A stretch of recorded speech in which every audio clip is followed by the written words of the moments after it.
if you're out there and you're listening, you know what you need to do to get back in balance, right? But you may not. And that's where Dr. Michelle Yeah. is here for.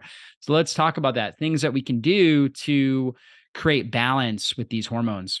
Yeah, so balance, that's the perfect word. I mean, balance for your hormones, but also balance for your lifestyle, right? We live in a very hard charging, do it all kind of lifestyle, and that attitude of just trying to get things done all the time and not taking time for rest. That's one of the main contributors to one, hormone imbalance, but two, the gut issues associated with hormone imbalance. Because one thing we didn't talk about was when your estrogen and progesterone decline, your cortisol can increase Mm. because of stress. So we just have lower ability to deal with stress when we have a decline in our estrogen and progesterone, partly because there's more inflammation, but we're more sensitive because of the neurotransmitters that are affected. And so when cortisol's up, it just makes you more heightened stress response, which takes you out of the rest and digest response, right? It's opposite. The relaxation response helps with digestion and repair, where the stress response is going to be more the fight or flight.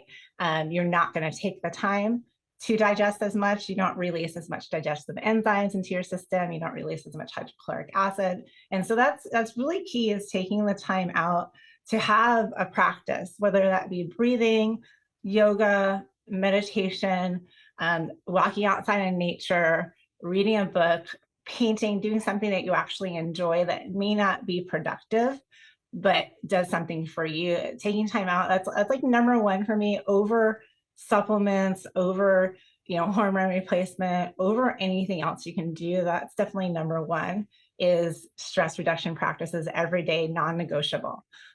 For sure, that's going to help your digestion.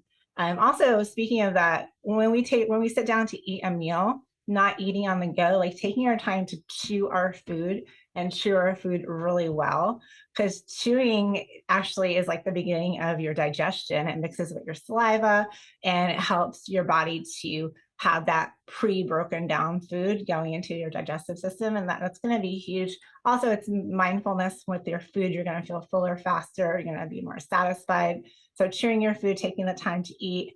And then, of course, for food diet, I'm eating a diet that's rich in fiber, but also diverse in fruits and vegetables, but also animal products if you eat those, because the more diverse your diet, the more diverse your microbiome, and you're going to have the ability to feed all of your microbes in your body. Fiber is going to help with the motility. It's going to help move things through.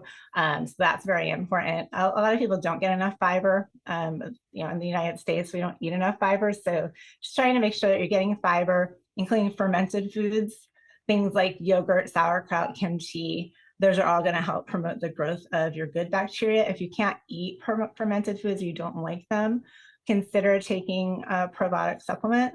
I like spore-based supplements, but you can find one that you like and works for you. If you've never taken a probiotic before, you may have to work your way into it slowly with a quarter dose or a half dose, just because it can cause a little digestive issues at first if you don't have what you need to accommodate it, but it will help. Staying hydrated, really important. Hydration is going to help with your digestion. It's going to help with your elimination. So drinking your water, super important. Also eating foods that help to support your bile production is going to be great. Things like artichokes are going to be super important because those help with just supporting bile production as well. Let's see what else. I said fiber. Getting sleep. Sleep is so important for our digestion. So making sure that you take the time and get 7 to 9 hours of quality sleep a night. When we're sleeping, this is when our body repairs itself. This is when your liver actually helps to clear out, and that's going to be important for your hormone balance. And so sleep, very important. And then just for some remedies, if you are having digestive distress or bloating or gas, ginger tea and peppermint tea are great to have on hand to just sip on. Really helps with gas and bloating and gut motility. So I think that those are great options as well. Yeah, it's a lot of really good strategies right there, kind of a good foundation to start with.